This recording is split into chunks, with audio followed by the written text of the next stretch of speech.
ये वीडियो के अंदर मैं एक आपके साथ कंसेप्ट लेके आया हूँ दैट इज गोल्डन क्रॉसओवर।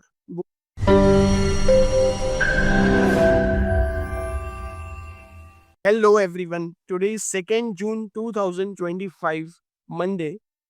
ये वीडियो के अंदर मैं एक आपके साथ कंसेप्ट लेके आया हूँ that is golden crossover. Golden crossover तो आप सब लोगों ने सुना होगा कि जहाँ पे दो सिंपल एवरेजेस होती हैं 50 एंड 200 डेज की, और जब भी 50 डेज की एवरेज 200 डेज की एवरेज को कट करती है तब एक क्रॉसओवर जो बनता है उसको हम लोग गोल्डन क्रॉसओवर कहते हैं। तो ये तो बहुत सिंपल चीज़ है।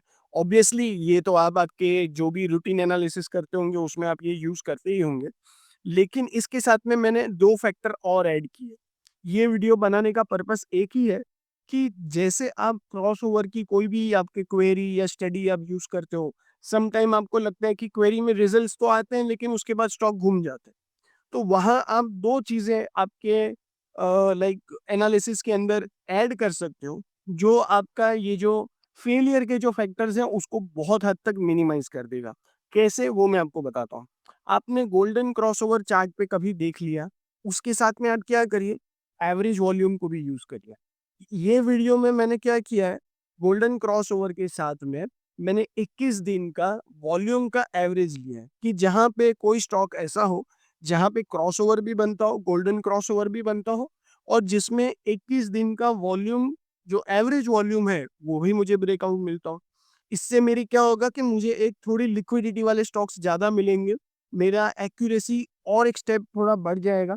और तीसरा स्टेप मैंने इसमें ये लिया है कि मैंने सपोर्ट रेजिस्टेंस जो होगा वो मैं चार्ट पे स्टडी करूँगा। तो जब भी मुझे क्वेरी में कोई भी स्टॉक्स के रिजल्ट्स आएँगे, उसके साथ में मैं क्या करूँगा, सपोर्ट रेजिस्टेंस उसका पूरा एनालिसिस करूँगा, फिर एंट्री लूँगा। तो अभी देखिए जैसे कि यहाँ पे आपके सामने बैंक निफ्टी का चार्ट है। बैंक निफ्टी के चार्ट में देखिए इस दिन को तो क्रॉसओवर हो चुका था यहाँ पे, लेकिन एज़ एन टेक्निकल एनालिसिस अगर आप देखोगे कि तो क्रॉसओवर होने के बाद ठीक है, बैंक निफ्टी थोड़ी अप मूव में चल रही है। लेकिन यहाँ पे देखिए 56,000 वाले यहाँ का अगर आप हाई देखोगे 56,098 यहाँ पे सबसे स्ट्रॉन्ग रेजिस्टेंस है। तो अब इस पॉइंट पे आज के डे पे अगर हम 56,000 के ऊपर अगर बैंक निफ्टी क्रॉस देती है, क्लोज देती है, तो 1 अप्रैल ही आप गिन सकते हो। बट अगर इसी पोजीशन पे एज अ फ्रेश एंट्री लेनी है तो आपको अभी भी वेट करना होगा। तो ये तो हुई मान लो बैंक निफ्टी की बात। अब मैं यही स्टडी को, यही क्वेरी को 3 दिन पीछे रन करके देखता हूँ। तो हमें को अगर कोई स्टॉक मिल जाते हैं तो हम स्टडी कर सकते हैं। देखिए जैसे एक बलराम चीनी हमें मिल गया यहाँ पे। अब देखिए यहाँ पे क्रॉस ओवर हुआ है इस बार इस पर्टिकुलर कैंडल के ऊपर।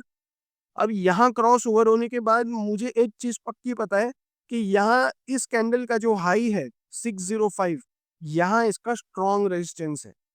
तो अगर मैं मान लो क्रॉस ओवर के बाद में ये एक यहाँ पे एंट्री ले लेता हूँ, तो एंट्री लेने के बाद 605 जब ये स्टॉक क्रॉस करेगा, उसके बाद मुझे बहुत अच्छी रैली मिलने के बहुत ग्रेट चांसेस है। अब ये सिंपल यही चीज़ को मैं थोड़ा अगर ये इसी चार्ट के ऊपर थोड़ा यहाँ पे अगर इसको अंडरस्टैंड करने की कोशिश करूँगा, देखिए ये वाला ज़ोन है।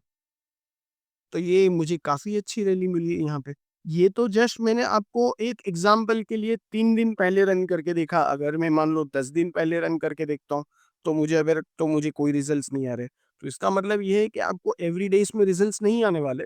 हाँ, लेकिन अगर आपको इन्वेस्टमेंट करने के लिए कोई अच्छा स्टॉक आप ढूँढ रहे हो, तो आप ये चीज़ को 110% ध्यान में रख के, अच्छे से स्टडी करके आप आगे इन्वेस्टमेंट का प्लान कर सकते हो।